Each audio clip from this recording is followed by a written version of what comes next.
성도 여러분 반갑습니다. 오늘도 우리 주님이 함께 하시는 가운데 복되고 행복한 하루가 되신 줄로 믿습니다. 이 시간 우리가 함께 은혜를 나눌 본문 말씀 신약성경 마가복음 10장 23절부터 27절까지에 있는 말씀입니다. 마가복음 10장 23절부터 27절까지에 있는 말씀 봉독합니다. 예수께서 둘러보시고 제자들에게 이르시되 재물이 있는 자는 하나님의 나라에 들어가기가 심히 어렵도다 하시니 제자들이 그 말씀에 놀라는지라. 예수께서 다시 대답하여 이르시되 얘들아, 하나님의 나라에 들어가기가 얼마나 어려운지 낙타가 바늘귀로 나가는 것이 부자가 하나님의 나라에 들어가는 것보다 쉬우니라 하시니 제자들이 매우 놀라 서로 말하되 그런즉 누가 구원을 얻을 수 있는가 하니 예수께서 그들을 보시며 이르시되 사람으로는 할 수 없으되 하나님으로는 그렇지 아니하니 하나님으로서는 다 하실 수 있느니라. 아멘. 예수님을 만나서 영원한 생명의 길에 대해서 말씀을 들었지만 가진 재물이 많아서 말씀에 순종하는 결단을 하지 못하고 근심하며 돌아간 한 사람에 대한 예수님의 평가가 오늘 본문의 말씀입니다. 재물이 있는 사람, 재물이 많은 사람은 하나님의 나라에 들어가는 것이 심히 어렵다. 돈이 많은 사람이, 재산이 많은 사람이 하나님의 나라에 가는 것이 얼마나 어려우냐 하면 낙타가 바늘귀로 나가는 것보다 부자가 하나님의 나라에 들어가는 것이 오히려 쉽다 라고 하실 정도로 재물이 많은 사람은 하나님의 나라에 들어가지 못한다 라고 말씀을 합니다. 여러분 생각해 보세요. 낙타라고 하는 큰 동물이 바늘귀로 지나갈 수가 있겠습니까? 불가능한 이야기죠. 있을 수 없는 일입니다. 결국 예수님의 이 말씀은 부자는 하나님의 나라에 들어갈 수 없다라고 하는 그러한 말씀, 선언인 것이죠. 예수님을 찾아왔던 이 부자도 가진 재산을 다 팔아서 가난한 이웃들에게 나누어 주고 예수님을 따르라 라고 말씀을 하시니까 가지고 있는 재물이 발목을 잡아서 예수님을 따르는 것을 결단하지 못한 것처럼 가진 것이 많은 사람, 부자는 하나님의 나라에 들어갈 가능성이 없다라고 하는 이 예수님의 말씀은 당시 유대인들의 생각으로, 유대인들의 기준으로 볼 때는 이해하기가 어려운 그러한 말씀이었습니다. 왜냐하면 유대인들이 생각하는 부자, 유대인들의 기준으로 볼 때 부자는 하나님의 말씀대로 사는 사람들이었기 때문입니다. 하나님의 말씀을 듣고 말씀대로 실천해서 말씀대로 잘 사니까 하나님이 복을 주셔서 부자가 되었다. 이렇게 생각을 하고 있었는데 부자가 천국에 못 간다면 그럼 어떤 사람이 간다는 것이냐? 말이 안 되는 얘기지 않습니까? 하나님의 말씀대로 열심히 잘 사는 사람이 그래서 부자가 되었는데 하나님이 복을 주셔서 그런 사람도 하나님의 나라에 못 들어간다면 그럼 누가 들어갈 수가 있겠는가? 제자들이 놀라는 것이 바로 이 부분이었습니다.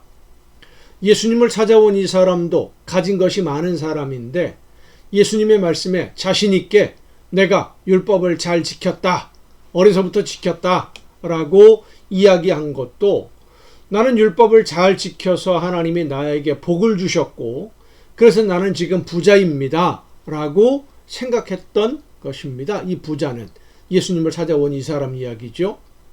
내가 하나님의 말씀대로 실천하지 않고 율법을 어기는 생활을 했더라면 하나님이 나에게 복을 주셔서 이렇게 부자가 될 수 있겠는가 하는 그런 생각을 이 사람은 가지고 있었던 것입니다. 유대인들은 하나님의 말씀을 잘 지키고 있느냐, 하나님의 말씀대로 사느냐의 기준으로 부자냐, 가난한 사람이냐를 따졌습니다. 그런데 예수님이 부자가 하나님의 나라에 들어가지 못한다 라고 하시니 하나님의 말씀을 잘 지키는 부자도 못 가는 그 하나님의 나라에 갈 수 있는 사람이 과연 누가 있을까 그런 생각을 하는 것이 당연한 것 아니겠습니까? 그래서 제자들이 누가 하나님의 나라에 갈 수 있겠느냐 하고 놀랄 수밖에 없었던 것이죠. 제자들뿐만 아니라 유대인들, 그리고 오늘 우리 믿는 성도들이 생각해야 될 것은 하나님의 기준으로 부자와 사람의 기준으로 부자는 다르다라고 하는 겁니다. 사람의 기준을 먼저 생각해 본다면 가진 것이 많은 사람을 부자라고 하지요. 현금이 많다든지 부동산이 많다든지 요즘에는 주식이 많다든지 어쨌든 가지고 있는 재물이 많은 사람, 돈이라고 말하는, 그러니까 돈으로 환산할 수 있는 재산을 얼마나 많이 가지고 있느냐에 따라서 부자, 중산층, 가난한 사람 이렇게 나누고 있지 않습니까? 재산이 얼마나 있느냐, 한 달에 수입이 얼마나 되느냐 이거에 따라서 그 부자와 가난한 사람을 나누어요. 그런데 하나님의 기준은 완전히 다릅니다. 하나님의 기준으로는 세상 사람들이 가난하다라고 하는 사람이 부자일 수 있고요. 세상 사람들의 기준으로 부자인 사람이 가난할 수도 있어요. 왜냐하면 하나님이 말씀하시는 부자는 내 것을 가지고 있는 사람이 부자이기 때문입니다. 내 소유의 재물이 있는 사람, 아무리 적은 것이라고 하더라도 단돈, 동전 하나만 있다고 하더라도 이것이 내 것이다, 내 소유다 라고 하는 사람은 하나님의 기준으로 볼 때 부자라는 겁니다. 그런데 여러분, 세상에 내 소유가 없는 사람이 있을까요? 내 것을 가지고 있는 사람이 부자다라고 하는 이 말씀은 소유의 개념이 아닙니다. 하나님이 나에게 맡기신 것을 내가 지금 관리한다라고 생각하는 사람과 이 재물들은 내가 노력해서 얻은 내 소유, 내 것, 내가 열심히 충성해서 하나님이 나한테 주신 것이다 이렇게 생각하는 사람은 그 재물을 사용하는 데 있어서 차이가 있을 수밖에 없습니다. 내 소유라고 생각하는 사람은 내 마음대로 할 수 있는 내 권한이죠. 내가 내 돈 가지고 내가 쓰겠다는데, 내 마음대로 쓰겠다는데 내가 그 권한을 가지고 있어요. 그런데 하나님이 나에게 맡기신 것을 관리한다고 생각하는 사람은 그 재물에 대한 권한이 나에게 하나도 없습니다. 왜냐하면 주인이 하나님이시니까. 그래서 내 소유가 없으면 가난한 사람인 겁니다. 모든 것을 하나님이 맡기셨다라고 믿고 정말로 그렇게 살아가는 사람. 하지만 내 소유가 있는 사람은 하나님이 맡기신 것을 내 것이라고 생각하기 때문에 내 것이 아닌 것을 내 것으로 만드는 욕심으로 인해서 하나님의 것을 내 소유로 만드는 어리석음에 빠지게 되고 결국 그런 사람이 하나님이 보시기에는 부자라고 하는 겁니다. 예수님이 말씀하시는 부자가 바로 그런 사람인 것이죠. 우리 믿는 성도들이 중요하게 생각해야 될 것은 지금 나에게 있는 모든 것은 하나님이 계획하신 일을 하도록 우리에게 맡겨두신 것이지 우리에게 우리의 소유로 주신 것이 아니다라는 것을 기억해야 됩니다. 며칠 전에 은사에 대해서도 말씀을 전한 적이 있는데 은사는 성령께서 하나님이 계획하시는 일을 이루어가는 과정에서 우리를 도구로 사용하시는 성령의 능력이 나타나는 것이 은사라고 그랬어요. 그래서 은사는 내 소유가 아니기 때문에 내 맘대로 내가 쓰고 싶은 대로 내 하고 싶은 대로 사용해서는 안 되는 겁니다.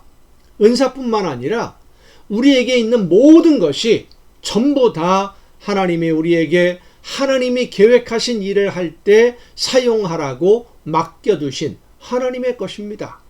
그런데 사람들이 하나님이 나에게 맡겨두신 것을 내 것이라고 생각을 하고 더 많이 소유하려고 욕심을 부리기 때문에 부자는 하나님의 나라에 들어갈 수 없다라고 예수님이 말씀하신 겁니다. 부자는 하나님이 하나님의 나라를 위해 일하라고 맡겨두신 것을 내 것으로 만든 사람이고 그렇게 많이 가지고 있으면 많이 가지고 있을수록 하나님의 일을 방해하는 하나님의 일을 안 하고 있는 거지요.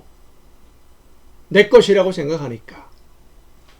여러분은 어떻습니까? 모든 것이 하나님이 맡기신 것이라고 우리가 입으로는 고백을 하고 있지만 정말 그렇게 믿고 모든 것을 하나님이 원하시는 대로만 사용하고 있습니까?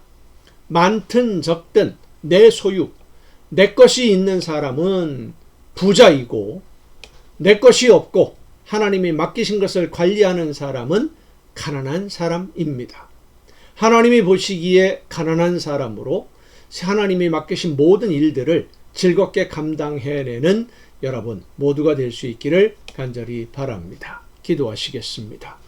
오늘도 은혜로 저희들을 인도하시는 아버지 하나님, 모든 것을 맡겨주시고 모든 일들을 감당해낼 수 있도록 오늘도 성령의 능력으로 저희들과 함께 해주심을 진심으로 감사드립니다.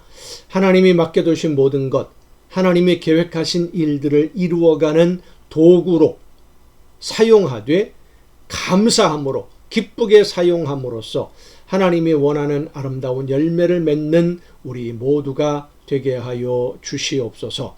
이 모든 말씀을 예수님의 이름으로 기도하옵나이다. 아멘.